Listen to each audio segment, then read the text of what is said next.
Mis amados hermanos, bendiciones, bienvenidos a nuestro servicio dominical. Vamos a entrar en la exposición de la santa y bendita palabra del Señor. Para eso quiero invitarlos a orar. Vamos a orar. Señor, te damos las gracias en esta hora por la multitud de tus misericordias sobre nuestras vidas, por tu poder y tu gracia, porque eres tú quien nos convocas en este tu día para nosotros adorar y bendecir tu santo nombre, aunque no estemos físicamente en el mismo lugar. Suplicamos que seas tú bendiciéndonos, que tu palabra sea expuesta con sabiduría, inteligencia, entendimiento, y a través de ella tú nos exhortes para vivir conforme a tu voluntad, nos edifiques a través de tu palabra y, Señor amado, nos consueles abundantemente en cualquiera sea nuestro tiempo. Danos también la humildad para poder exponer tu palabra, glorificando a Cristo, Señor, en todo tiempo. Gracias en el nombre de Jesús. Amén. Comprender las Escrituras dentro de sus distintos pactos y teniendo como referencia la venida y establecimiento del reino de Dios no es un tema para nada sencillo. De hecho, gran parte de la forma como interpretamos los eventos que marcaron la historia de la salvación del pueblo de Israel debe tener en cuenta estos aspectos, o corremos el riesgo de hacer una valoración deficiente de la obra de Dios, sobre todo con lo relacionado a las promesas, sean estas las promesas eternas o las promesas temporales.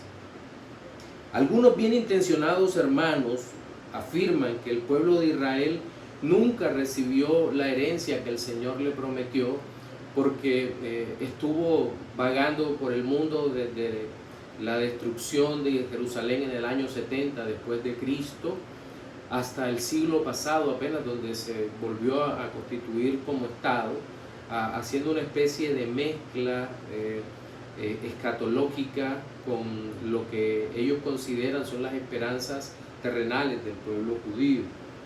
Es decir, al parecer ellos simplemente enfocan la promesa o las promesas como algo temporal, pero de nada servirían las promesas temporales si estas fueran solo, o las promesas de Dios si fueran solo temporales y materiales, sin un horizonte claro hacia la eternidad, en donde el Hijo de Dios pueda vislumbrar la venida de su Rey eterno a el mundo temporal, haciendo una transformación del mundo para la gloria de Dios. No obstante, para que las realidades espirituales, y eso sí debemos ser claros, fuesen cumplidas, se requería la tierra de Canaán, es decir, la conquista temporal de la tierra prometida, y por lo tanto era necesario luchar por conquistarla, luchar por aquello que Dios le había dado a Israel, y todo esto teniendo en cuenta el pacto y las promesas dadas a Abraham, Isaac, Jacob, pero también a José como primer hijo de Jacob con Raquel, y naturalmente a Judá como el primogénito aceptado por el Señor. Para seguir adelante con nuestro sermón dominical de hoy y retomando la serie del libro de Josué, quiero invitarles a abrir sus Biblias en el capítulo 14, Josué capítulo 14, y vamos a leer desde el versículo 6 hasta el versículo 15. Ese va a ser nuestro texto principal, aunque al final vamos a conectar con Josué capítulo 15, el capítulo que sigue, desde el versículo 13 hasta el 19. Pero este va a ser el texto base y dice: Y los hijos de Judá vinieron a Josué en Gilgal, y Caleb, hijo de Jefone, ceneseo, le dijo: Tú sabes lo que Jehová dijo a Moisés, varón de Dios, en Cades Barnea, tocante a mí y a ti. Yo era de edad de 40 años cuando Moisés, siervo de Jehová, me envió de Cades Barnea a reconocer la tierra, y yo le traje noticias como lo sentía en mi corazón. Y mis hermanos los que habían subido conmigo hicieron desfallecer el corazón del pueblo, pero yo cumplí siguiendo a Jehová mi Dios. Entonces Moisés juró diciendo: ciertamente la tierra que holló tu pie será para ti y para tus hijos en herencia perpetua, por cuanto cumpliste siguiendo a Jehová mi Dios. Ahora bien, Jehová me ha hecho vivir, como él dijo, estos 45 años, desde el tiempo que Jehová habló estas palabras a Moisés, cuando Israel andaba por el desierto, y ahora he aquí, hoy soy de edad de 85 años. Todavía estoy tan fuerte como el día que Moisés me envió. Cuál era mi fuerza entonces, tal es ahora mi fuerza para la guerra y para salir y para entrar. Dame pues ahora este monte del cual habló Jehová aquel día, porque tú oíste en aquel día que los anaseos están allí y que hay ciudades grandes y fortificadas. Quizás Jehová estará conmigo y los echaré como Jehová ha dicho. Josué entonces lo bendijo y dio a Caleb, hijo de Jefone, a Hebrón por heredad. Por tanto, Hebrón vino a ser heredad de Caleb, hijo de Jefone, cenezeo, hasta hoy, por cuanto había seguido cumplidamente a Jehová, Dios de Israel. Mas el nombre de Hebrón fue antes Kiriat Arba, porque Arba fue un hombre grande entre los anaseos, y la tierra descansó de la guerra. Bien, justo después que Moisés enviara, si usted recuerda aquel episodio del libro de Números, enviara 12 espías para inspeccionar la tierra de Canaán, 10 de ellos regresaron y dieron un informe desesperanzador a todos los de Israel, excepto Josué y Caleb, que es el personaje en el cual el relato enfatiza su confianza en Dios. Caleb y Josué dijeron lo que Dios les ordenó decir al pueblo, intentaron animarlos, los exhortaron para confiar en el Señor, y como consecuencia de esto, de aquella magnífica obediencia, el Señor bendijo a Caleb y le prometió la tierra para él y los suyos. Aquella promesa estaba ligada a la tribu de Judá, a la cual pertenecía este varón, y 45 años después estaba presto a luchar por obtener el lugar de la heredad prometida. En este texto que acabamos de leer observamos en primer lugar cómo este Hijo de Dios siguió creyendo en la promesa dada como algo que el Señor haría realidad sin importar el número de años que hasta el momento habían pasado, ni las circunstancias particulares de la guerra en el que se estaba moviendo el pueblo de Israel. En segundo lugar, y creo que esto tiene estrecha relación con el primer punto que acabo de mencionar, vemos el valor de Caleb, que creo que es un modelo de coraje para los creyentes, quien no ve agotadas sus probabilidades de tener, o sus posibilidades de tener una herencia, sino que se fortalece en el hecho de que el Señor lo había prometido, y eso sin importar la clase de enemigos a los cuales se iba a enfrentar. En tercer lugar, vemos la entrega de la heredad a Caleb, no porque simplemente Caleb tuviera que ir a poseerla, sino porque apenas iba a iniciar una serie de batallas a muerte sangrientas contra los enemigos de Israel, con el fin de poseer la tierra que el Señor le había entregado. Ahora bien, en esa parte, en ese último punto que vamos a tratar, seguramente vamos a ir al capítulo 15 y vamos a ver cómo se cumplió ante los ojos de Caleb aquella promesa que el Señor había dado. Bien, en nuestra exposición dominical de hoy veremos cada uno de esos tres aspectos, veremos cómo el Señor le entrega la heredad al pueblo de Dios. De hecho, esta es la continuación o la segunda parte de un sermón que lleva por nombre la heredad de los hijos de Dios. Y hoy vamos a ver el creer en el cumplimiento de las promesas de Dios.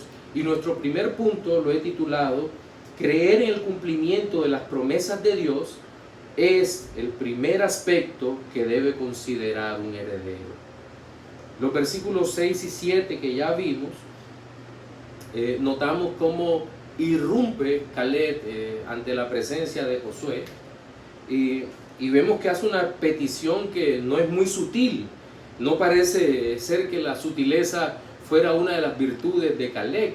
Lo que vemos es un hombre fuerte, decidido, algunos le podrían llamar impulsivo, pero es un hombre lleno de fe, y de manera directa interpela a Josué y le recuerda que Moisés le había otorgado a él y a los suyos un lugar específico de la tierra de Canaán. Seguramente esa es la referencia que vamos a hallar en Números capítulo 14, en los versículos 21, 24 y 30, pero más adelante leeremos algunos de esos textos.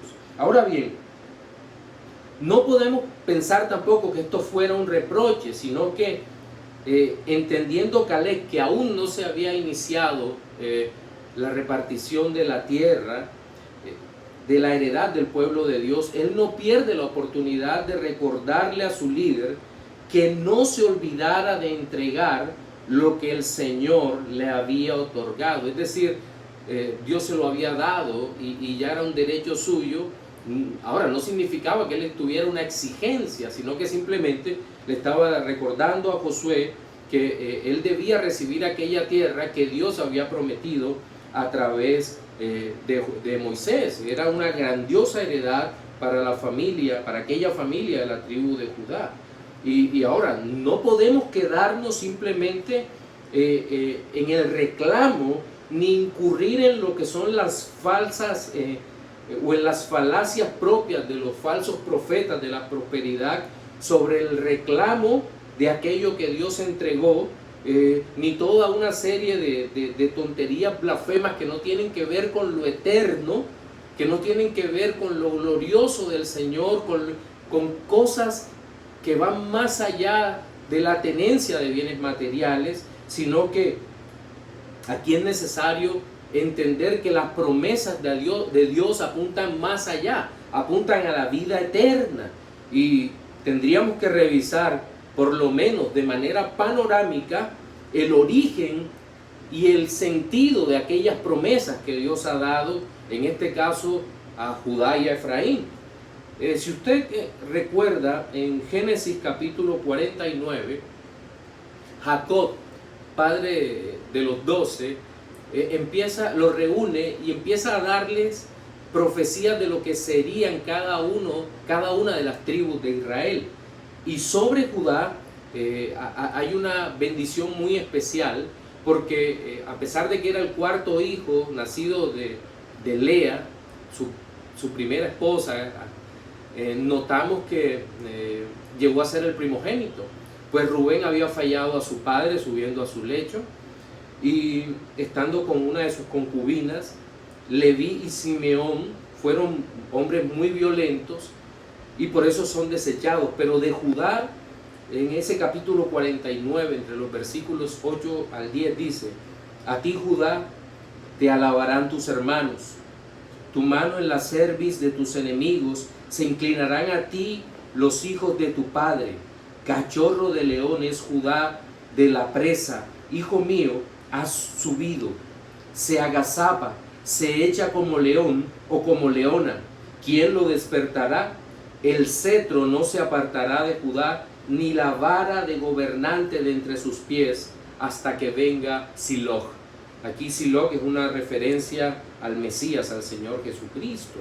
Ahora, la preeminencia de la heredad del primogénito también queda patentada en esta parte de la Escritura, con la tierra recibida y el gobierno que ejerce Judá sobre sus hermanos, es decir, una tribu que estaría en preeminencia. Recordemos también que cuando Israel es dividido, el reino del norte es llevado cautivo por Asiria, el reino del sur años después sería llevado cautivo por Babilonia, pero únicamente el reino del sur, Judá, regresa a su territorio. Ahora, no sobra aclarar que Caleb era líder de una familia, como lo dicen Cale y Deadlich en este momento del relato. No era el líder de toda la tribu, sino el líder de una familia. Es decir, es más restringido, pero la escritura creo que está enfatizando la importancia de Caleb como creyente en lo que Dios hace. Es bien interesante la tipología bíblica aquí, porque como veremos más adelante, Caleb como tipo del creyente se presenta ante Josué, que en ese momento representa tipológicamente a Jesucristo para pedirle la heredad. Tengamos en cuenta eso. Bien, pero habíamos dicho que también hay una bendición sobre Efraín, que Jacob le dio a al primogénito de José, aunque Efraín era el segundo hijo, pero Jacob bendice a Efraín. ¿Se acuerdan aquella escena donde cruza las manos y pone su mano derecha sobre la cabeza de Efraín, que significa fructífero? Bien, de aquella tribu vendría Josué, que es ni más ni menos el primogénito de Jacob y Raquel.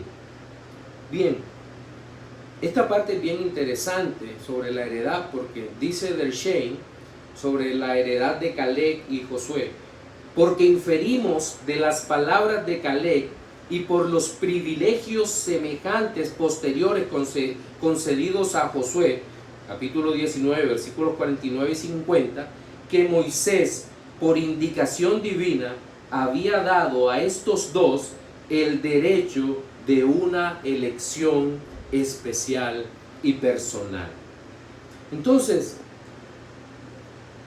todas aquellas promesas las vemos ahora cumpliéndose en la vida de Caleb, pero siempre considerando aquella obediencia que era sin lugar a dudas el fruto de un alma piadosa, que aun cuando la evidencia exterior no estuviera a su favor, se había atrevido a ir en contra de los demás hombres y dar un testimonio del Señor, y en este momento, en medio de la guerra, recuerda las promesas hechas por el Señor y está dispuesto a ver cumplidas en su vida tales promesas para la gloria de Dios. Hay una primera aplicación en este primer punto, y es que uno de los elementos distintivos en el corazón de los herederos de Dios es la confianza absoluta en las promesas eternas de Dios. Él cumplirá,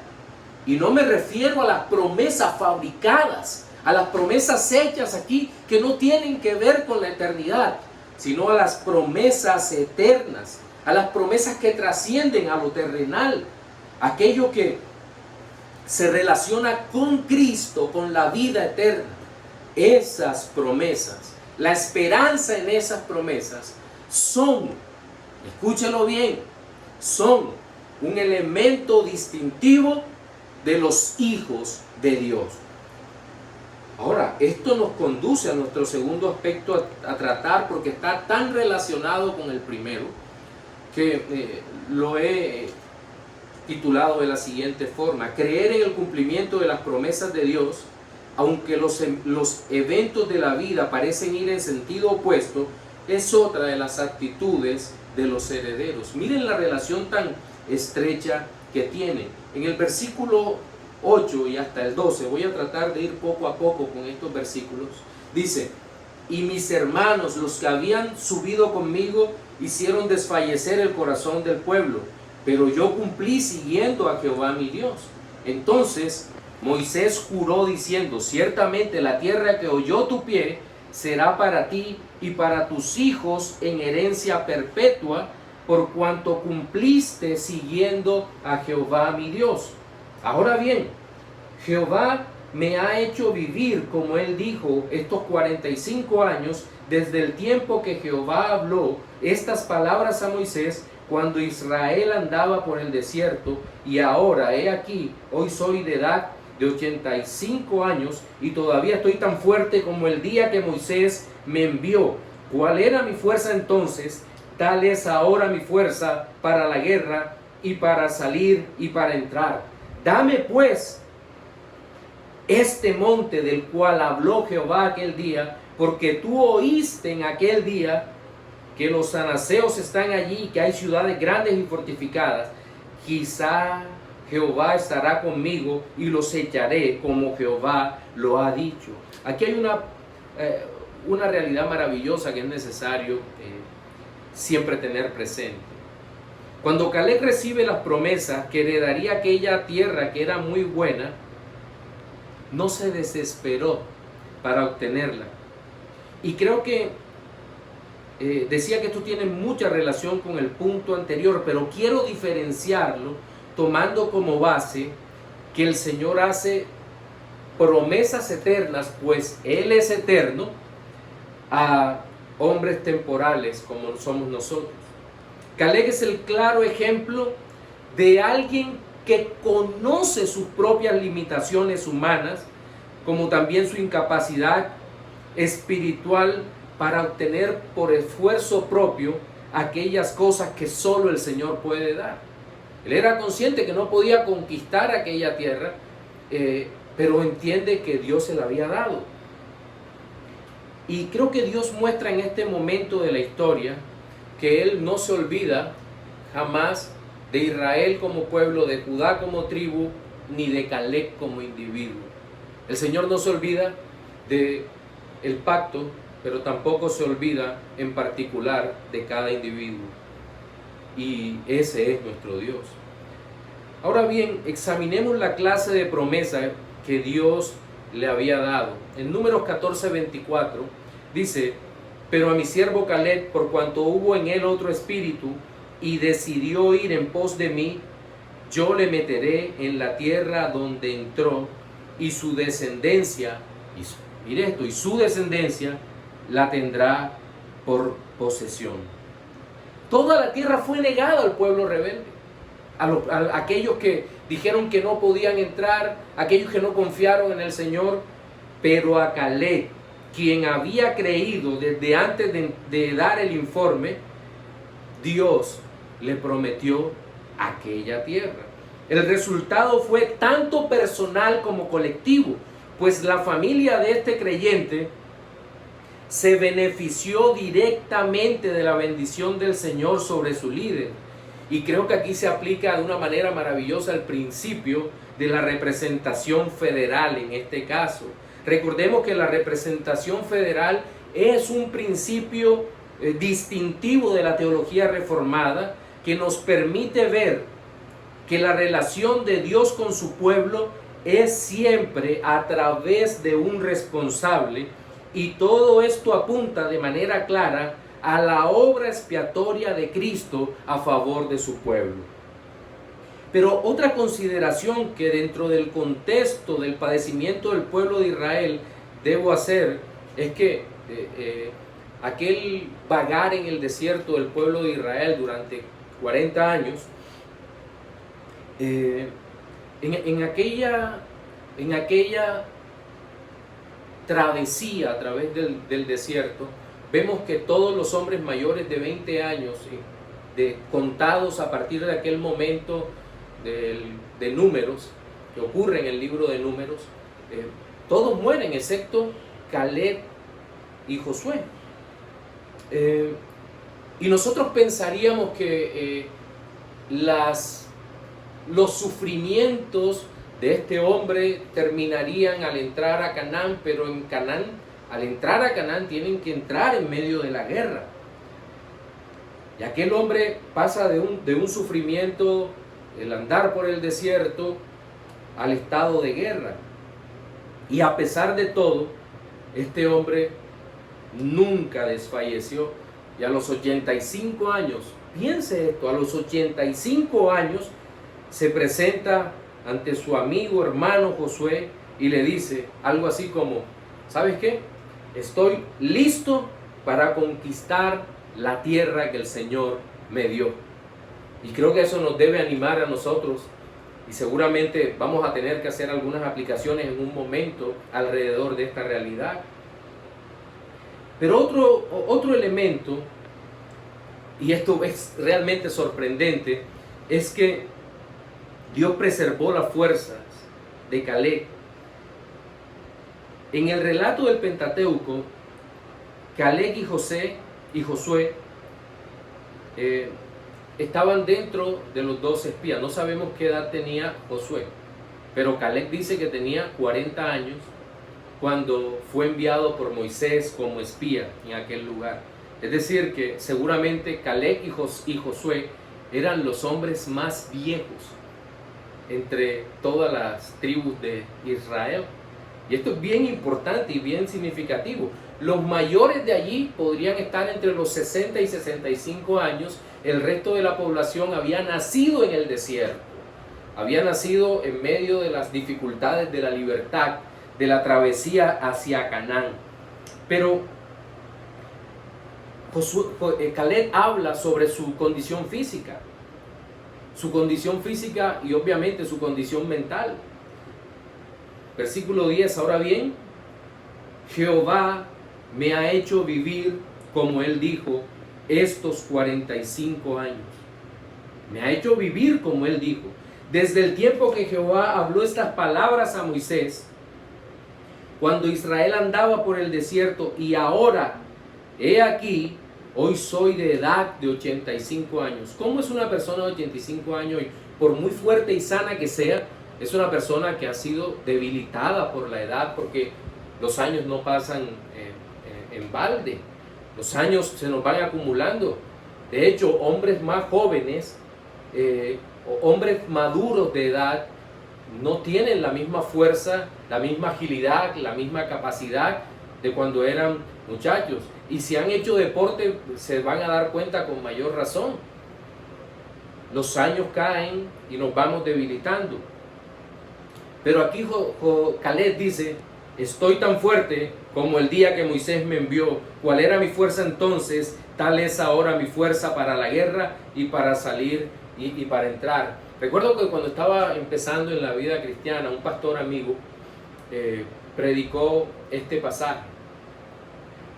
Y recuerdo que él le atribuyó una mentira a Caleb. Le dijo, él decía, es imposible que un hombre de 85 años tenga la fuerza para luchar en medio de la guerra. Duré muchos años creyendo lo que él había dicho, hasta que, siendo muy juicioso con la lectura sistemática de la Biblia, me encontré con el capítulo 15, en donde a partir del versículo 13, Josué 15, del 13 en adelante, que creo que lo leeremos dentro de un momento, vemos que Caleb conquistó Hebrón, conquistó la tierra que el Señor le había prometido. Es decir, sí tenía fuerzas. ¿Por qué? Porque el Señor le había dado las fuerzas. Y recordemos algo, la narración del capítulo siguiente, el capítulo 15, aunque nosotros la tengamos en el caso de mi Biblia, al pasar la hoja, no ocurrió al día siguiente, no ocurrió al momento siguiente. Tuvieron que ocurrir guerras, luchas en medio de todo este conflicto contra los cananitas que se estaban dando. Dios había dado fuerzas para pelear, le había dado energías en medio de la terrible guerra. Asimismo, las promesas eternas Dios las concede a sus hijos en medio de las más terribles guerras contra el pecado, contra el mundo, contra la carne y las huestes espirituales de maldad que desean destruirnos. Hermanos, Dios tiene recursos suficientes para darle a los suyos todo lo que Él quiere, aun cuando el mundo entero se encuentre en oposición o en tribulación. Dios siempre tendrá los recursos para bendecirnos. Quiero hacer una segunda aplicación, pero varias reflexiones dentro de esta. La primera de ellas consiste en saber que el Señor cumplió sus promesas pactuales, aunque no necesariamente les entregara el beneficio del pacto a los mismos individuos que les prometió, pero siempre cumplió Israel. Por ejemplo, para que quede claro, Dios le promete a Abraham una tierra, una descendencia, y Abraham vivió como peregrino, como extranjero, como narra la carta a los hebreos. En pocas palabras, Abraham no vio a toda su descendencia, creyó que Dios es fiel para darla y creyó en la vida eterna que viene de parte de Dios. En segundo lugar, debemos valorar el beneficio de tener un creyente en casa. Y lo digo por Caleb. Caleb fue representante de la tribu de Judá dentro de los 12 espías, y su acción piadosa fue de beneficio para todos los demás que recibirían una parte importante de la herencia. Ahora, Cristo representó eficazmente a un pueblo que era absolutamente pecador. Nosotros éramos un pueblo pecador, pero debido a la obra de Cristo hemos recibido la salvación. No solo la promesa, sino que la salvación nos ha sido dada por la obra de Cristo. El beneficio de tener el verdadero representante pactual, Cristo nuestro Redentor. Un tercer aspecto dentro de esta segunda aplicación y que debemos evaluar es que cuánto debe durar la fe de los santos.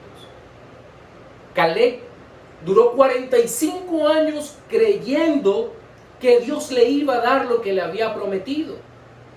Y muchas veces nosotros nos desesperanzamos porque creemos que Dios no va a cumplir de darnos lo que nos ha prometido. Lo que nos ha prometido, no lo que nos han inventado que Dios ha prometido. Ahora bien, ¿cuánto debe durar entonces la fe?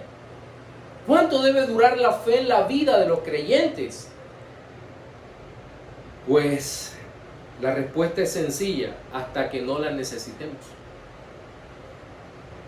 Primera a los Corintios 13:13 dice: pero ahora permanecen la fe, la esperanza y el amor, pero el mayor de ellos es el amor. La deducción simple es que la fe cumplirá un propósito. Cumple un propósito, y ese propósito finalizará cuando estemos en la presencia misma de Cristo y ya no necesitemos esperar por fe, porque ya la fe se habrá consumado. Como cantamos en aquel himno: la fe tornaráse en feliz realidad al irse la niebla veloz. Sí, habrá un momento en que tendremos asidos a Cristo, ya no por la fe, sino que lo veremos cara a cara.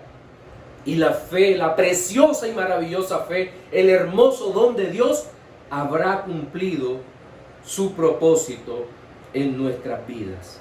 Y el cuarto asunto en esta aplicación es que Dios promete vida eterna a su pueblo, así como le prometió la heredad a Caleb y le dio vida y fuerzas para tenerla. De la misma manera, Dios, cuando nos promete vida eterna, nos regenera y nos santifica para la eternidad. Es decir, que si no recibiéramos estas bendiciones de Dios, no podríamos obtener la promesa. Dios mismo concede aquellos recursos para que podamos obtener lo que ha prometido. Dios nos exige fe, nos da el don de la fe. Dios nos exige arrepentimiento, nos concede arrepentimiento. Dios exige santidad de nuestra vida. Dios nos santifica por su Espíritu Santo. Y sobre este punto quiero recordar algo: que todo lo que el Señor nos ordena hacer, hay que hacerlo. Pero nada de lo que hagamos tiene la facultad de hacernos más santos. El pensamiento contrario a esto nos hace vulgares legalistas.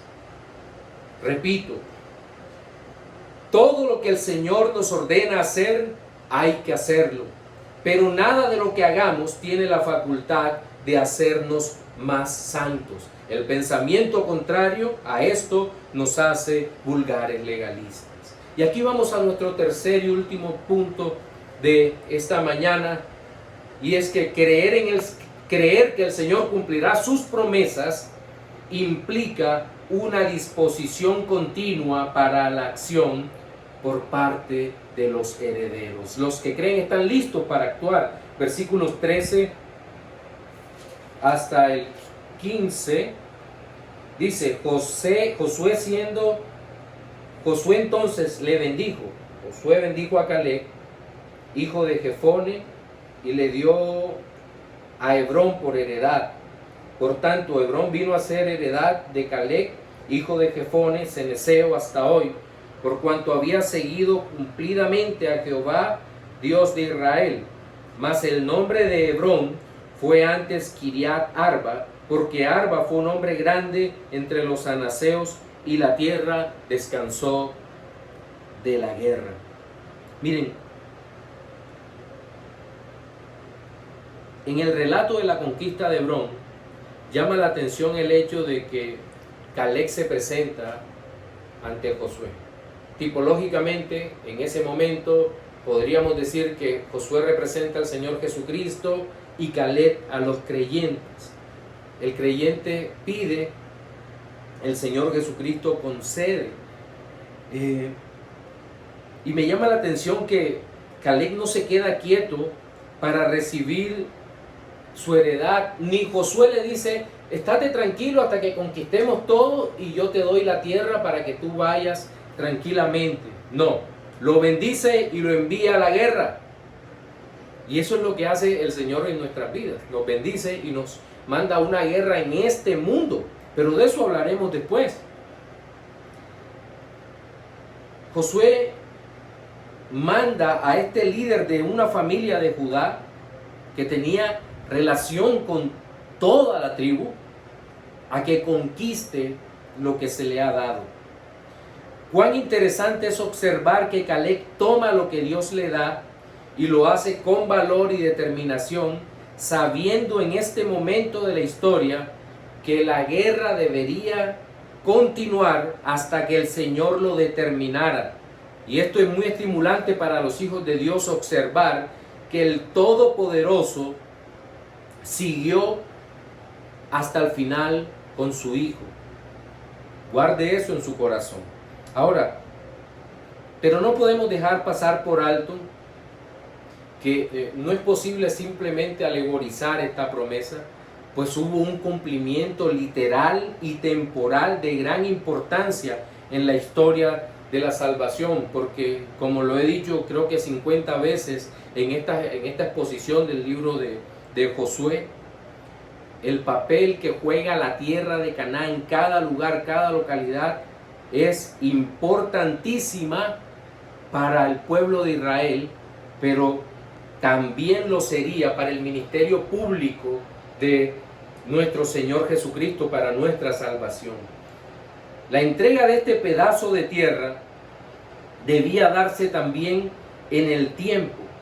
De seguro estos creyentes sabían la importancia espiritual de Canaán, porque no era solamente el lugar donde descansar, el lugar donde tener una casa, construir un hogar para vivir allí, el lugar de reposo después de haber pasado 38 o 40 años en el desierto, caminando, tal vez en medio de la fatiga, aunque el Señor los guardaba y los cubría, sino que era el lugar de encuentro con Dios. Y por eso el lugar es tan importante, el lugar de encuentro con el Señor, el lugar donde estaría el tabernáculo, posteriormente el templo, el lugar donde podían adorar, donde podían tener una vida consagrada a Cristo, a Dios, el lugar que representa para nosotros, a nivel simbólico, la Nueva Jerusalén, donde estaremos para siempre con el Señor. Pero no quiero terminar este sermón sin enfatizar que en el versículo 14 es muy esclarecedor cuando dice que Hebrón vino a ser heredad de Caleb, hijo de Jefone, cenezeo, hasta hoy, por cuanto había seguido cumplidamente a Jehová, Dios de Israel. Creo que podemos notar aquí cómo la obediencia es recompensada por el Señor. En Deuteronomio capítulo 28 leemos en los primeros 14 versículos las bendiciones de la obediencia, mientras que el resto del pasaje es muy claro cuando nos habla de la condena a la desobediencia. Es decir, Dios bendice a un pueblo por hacer lo que debe hacer. Por eso la palabra de Dios dice que somos siervos inútiles, porque lo que debimos hacer hicimos. O como dice un pastor amigo, ni a siervo inútil llego porque no hago lo que debo hacer. En realidad, esta realidad es muchas veces llevada hasta el plano del utilitarismo por muchos, que todo lo que hacen es tratar de ser obedientes para ver qué tipo de recompensa pueden obtener del Señor, lo cual es un gravísimo pecado. Nuestro interés máximo debe ser la gloria de Dios, no qué podemos obtener de Dios. Pero quiero ir cerrando ya con el tipo de enemigos a los que se enfrentó Caleb. Ya en el versículo 15 nos dice que el nombre de Hebrón era antes Kiriat Arba, porque Arba fue un hombre grande entre los anaseos y la tierra descansó de la guerra. Bien, no sé por qué hay un afán en los no creyentes, en los impíos, de poner su nombre a las ciudades, tal vez para que su memoria se perdure durante tiempo. De hecho, entre los comunistas perversos, Stalin bautizó a una ciudad Stalingrado. Pues gracias a Dios ese nombre horroroso fue quitado, hoy se llama Volgogrado. Hasta la hija de Stalin se cambió el apellido, se puso el nombre de su mamá, hasta el punto que llegó a llamarse Svetana Aliluyeva. Pero seguramente esa costumbre de los no creyentes es imitando al Señor, que le da nombres de hombres piadosos a muchos territorios. Por ejemplo, se habla de la ciudad de David para hablar acerca de Jerusalén, y es un texto bíblico. Bueno, pero regresemos al relato de Caleb. Caleb venció a qué tipo de personas. Venció a los peores enemigos, a los más fuertes, a los más violentos, aunque seguramente Arba ya no estaba vivo. La ciudad se llamaba así, Kiriat Arba, pero tal vez este hombre no estaba vivo. Pero este hijo de Dios luchó contra gigantes, contra hombres grandes de aquella tierra, los hijos de Anac, y los venció. ¿Y por qué los venció? Porque Dios lo había concedido. No fue un impulso del corazón ni un impulso emocional, sino que realmente el Señor entregó aquella tierra a Caleb y él venció. Y ya en el capítulo 15, versículos 13 al 19, nos dice: mas Caleb, hijo de Jefone, dio su parte entre los hijos de Judá. Mas a Caleb, hijo de Jefone, dio su parte entre los hijos de Judá conforme al mandamiento de Jehová a Josué, la ciudad de Kiriat Arba, padre de Anac, que es Hebrón. Y Caleb echó de allí a los 3 hijos de Anac, y se dan los nombres: a Sesai, a Imán y Talmai, hijos de Anac, eran gigantes. De aquí subió contra los que moraban en Debir. ¿Se acuerdan? Debir había sido conquistada, después fue ocupada nuevamente por los cananeos, y ahora son nuevamente y finalmente expulsados los cananeos. Dice: y el nombre de Debir era antes Kiriat Sefer. Y dijo Caleb: al que atacare a Kiriat Sefer y la tomare, yo le daré a mi hija Axa por mujer. Y la tomó Otoniel. Otoniel llegó a ser uno de los jueces. Otoniel, hijo de Cenaz, hermano de Caleb, y le dio a su hija Axa por mujer. Y aconteció, era sobrino de Caleb. Y aconteció que cuando la llevaba, él la persuadió, es decir, Otoniel la persuade, que pida tierras para labrar. Ella entonces se bajó del asno y Caleb le dijo: ¿qué quieres? Y ella respondió: concédeme un don, puesto que me has dado tierra del Negev, dame también fuentes de aguas. Él entonces le dio las fuentes de arriba y las de abajo. Caleb le entregó a su hija y a su yerno aquellas fuentes de agua. Dios le concedió a Caleb la heredad. Pero lo curioso es que en medio de todo esto, que fue una bendición para la familia de Caleb, en la repartición de la tierra, cuando llegamos, y de eso hablaremos en su momento, cuando se señalan ciudades de refugio, en capítulo 20 de Josué, se nos dice que este territorio de Hebrón, Kiriat Arba, fue entregada como ciudad de refugio. La generosidad de aquel hombre que luchó, que recibió la promesa, la entrega ahora a los levitas, y la entrega ahora como ciudad de refugio. La generosidad en medio de eso, entendiendo que la promesa tenía un componente espiritual mayor que apunta a una relación correcta con Dios, y que la verdadera, la maravillosa verdad de todo esto es que las bendiciones espirituales son mayores. Debo hacer una tercera aplicación y quiero hacer varias reflexiones. En primer lugar, exhortar a quienes creen que tienen un llamado o están seguros que tienen un llamado de Dios para el ministerio, a no simplemente sentarse a esperar que les sea concedido. Si Dios lo ha dado, trabaja, hermano, trabaja fuerte. Seguramente los demás te van a apoyar, seguramente Dios te va a conceder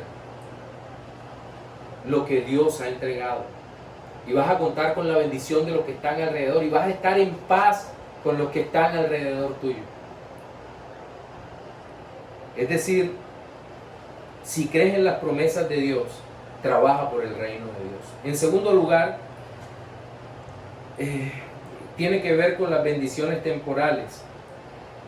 Caleb recibió bendiciones temporales también, y creo que esto se relaciona con aquella máxima que dice: mas buscad primeramente el reino de Dios y su justicia, y las demás cosas os serán añadidas.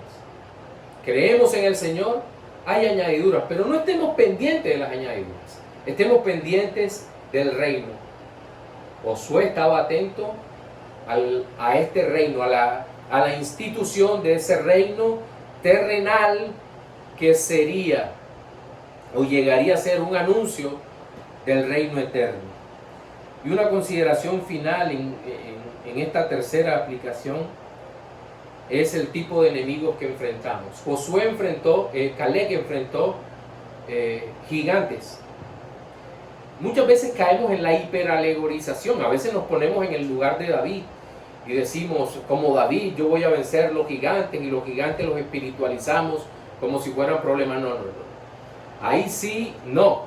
David en ese caso está representando, está haciendo tipológicamente la representación de Cristo. Nosotros seguramente, como dice un autor, somos los que estamos alrededor atemorizados y suplicando que Dios le dé la victoria a David. Nosotros no estamos, no nos podemos ubicar en el lugar de David, no. Pero sí nos podemos identificar con Caleb, con su fe, con la manera como pide a Josué, que simboliza o tipifica a Cristo en este momento, y suplicarle por la vida eterna, por las promesas de la vida eterna que sean cumplidas en nuestra vida. Sobre todo entendiendo que la gran victoria, entendiendo que el propósito principal de la salvación, que la guerra principal por la salvación ya se dio, y nuestro Señor Jesucristo la ganó, venció. ¿Venció dónde? Venció en la cruz del Calvario a Satanás. Fuimos arrebatados de la mano de un enemigo más grande, más fuerte, más sagaz, más poderoso, y ante el cual las armas humanas no valen, pero nuestro Señor Jesucristo sí venció a Satanás. Él sí lo venció, y la victoria de Cristo nos ha sido otorgada a nosotros. Mis hermanos, hemos sido trasladados, sacados del reino de las tinieblas y puestos en el reino de Dios. Tenemos la promesa de una herencia gloriosa, de una herencia eterna, de una herencia que no se puede marchitar, que no puede ser arrebatada jamás de nuestras manos, de una herencia que ha sido dada eternamente por nuestro Señor Jesucristo a nosotros, y todo para su gloria. En nuestro sermón dominical de hoy vimos 3 aspectos relacionados con la heredad del pueblo de Dios, el creer en sus promesas. Y es que el primero, creer en el cumplimiento de las promesas de Dios, es el primer aspecto que debe considerar un heredero. Segundo, creer en el cumplimiento de las promesas de Dios, aunque los eventos de la vida parecen ir en sentido opuesto, es otra de las actitudes de los herederos. El mundo puede ir en contra de lo que nosotros creemos que está bien, pero si nuestra fe está en el Señor, seguramente vamos a estar tranquilos, reposados, y sabemos que vamos a recibir la herencia en los cielos. Y tercero, creer en el cumplimiento de las promesas de Dios implica una disposición continua para la acción por parte de los herederos. Recuerden siempre, Caleb, 85 años, y dispuesto a que las promesas de Dios se cumplieran para él y su familia. Reflexiones finales para los no creyentes. Seguramente en tu vida has luchado por obtener posesiones materiales y paz en el corazón. Lo más seguro, y sin necesidad de ser profeta, te puedo asegurar que no tienes ninguna de las dos. Y si tienes lo material, con toda seguridad te falta la paz espiritual. ¿Y por qué no la puedes tener? Bien, no la puedes tener aquí en la tierra y no la podrás tener al cruzar el umbral hacia la eternidad, porque la paz espiritual solo es posible estando en Jesucristo.